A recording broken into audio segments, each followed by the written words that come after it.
ಇದೆಲ್ಲ ಕಡೆಗೆ ಆರಂಭದಲ್ಲಿ ದೊಡ್ಡ ಇನ್ವೆಸ್ಟ್ಮೆಂಟ್ ಅದು ಇಲ್ಲಂತಲ್ಲ, ಅದು ಅಸಾಧ್ಯ ಅಂತೂ ಅಲ್ಲ. ಯಾಕಂದ್ರೆ ನಾವು ಸಾಕಷ್ಟು ಟ್ಯಾಕ್ಸ್ ಕೊಡ್ತಾ ಇದ್ದೀವಿ, ನಾವು ಶ್ರಮನ ಹಾಕೋರಿದ್ದೀವಿ, ಸಾಕಷ್ಟು ಜನ ಇದ್ದಾರೆ ನಮ್ಮಲ್ಲಿ ಎಷ್ಟು ಕಡಿಮೆ ರೇಟಿಗೆ ಕೂಲಿಕಾರ ಬಂದು ದುಡಿದು ಯಾವ ದೇಶದಲ್ಲೂ ಇಲ್ಲಂದ್ರೂ ಅಡ್ಡಿ ಇಲ್ಲ. ಸ್ವತಂತ್ರವಾದ ಮೀಡಿಯಾಗೆ ಬೇಕಾಗಿರುವುದು ಸ್ವತಂತ್ರ ಧ್ವನಿ. ಆ ಸ್ವತಂತ್ರ ಧ್ವನಿ ಉಳಿಸಲು ನೀವು ಮಾಡಬೇಕಾದದ್ದು ಇಷ್ಟೇ. ಅದೇನಪ್ಪಾ ಅಂತಂತಂದ್ರೆ ನಿಮ್ಮ ಕೈಲಾದಷ್ಟು ಸಹಾಯ ಈ ಚಾನಲ್ಗೆ ಮಾಡಿ ಹಾಗೂ ನಿಮ್ಮ ಧ್ವನಿಯನ್ನು ಕಾಪಾಡಿಕೊಳ್ಳಿ. ಯಾಕಂದ್ರೆ ಬಡತನ ಅಷ್ಟು ಕಾರಣದ. ಅದು ಒಂದು ಏನಾದರೂ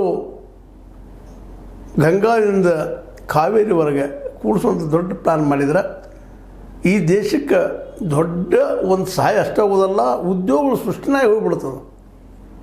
ಎಲ್ಲರಿಗೂ ಉದ್ಯೋಗ ಸಿಕ್ಕಿಬಿಡ್ತದೆ, ಇನ್ನೂ ಕಡಿಮೆ ಬೀಳ್ತಾರೆ. ಅದನ್ನು ಹಡ್ಬೇಕು, ಮಾಡಬೇಕು, ಏನು ಭಾಳ ದೊಡ್ಡ ಸಾಹಸ ಅಂದರೆ ಅದು.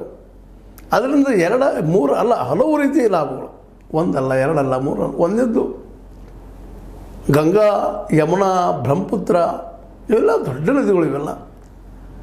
ಇವುಗಳನ್ನು ಬ್ರಹ್ಮಪುತ್ರ ಬರಲಿಕ್ಕಿಲ್ಲ, ಬಟ್ ಗಂಗಾ ಯಮುನಾಗಳನ್ನು ನಾವು ಸರಿಯಾಗಿ ಇಲ್ಲಿ ನಮ್ಮ ಸಣ್ಣ ನದಿಗಳ ಜೊತೆ ಜೋಡಿಸ್ಕೊಂಡು ಬಂದ್ರೆ ನದಿಗಳು ಕಾವಲಿ ಆಗುವಂಥವು ಇದ್ದಾವೆ. ದೊಡ್ಡ ದೊಡ್ಡ ಕಾವಲಿಗಳನ್ನು ಮಾಡಿಕೊಂಡ್ರೆ ನಿಶ್ಚಿತವಾಗಿ ನೈಸರ್ಗಿಕವಾಗಿ ಇಂಬ್ಯಾಲೆನ್ಸ್ ಆಗಲಿಕ್ಕಿಲ್ಲ ಅಂತ ಒಂದಿಷ್ಟು ಜನ ವಾದ ಮಾಡ್ತಾರೆ.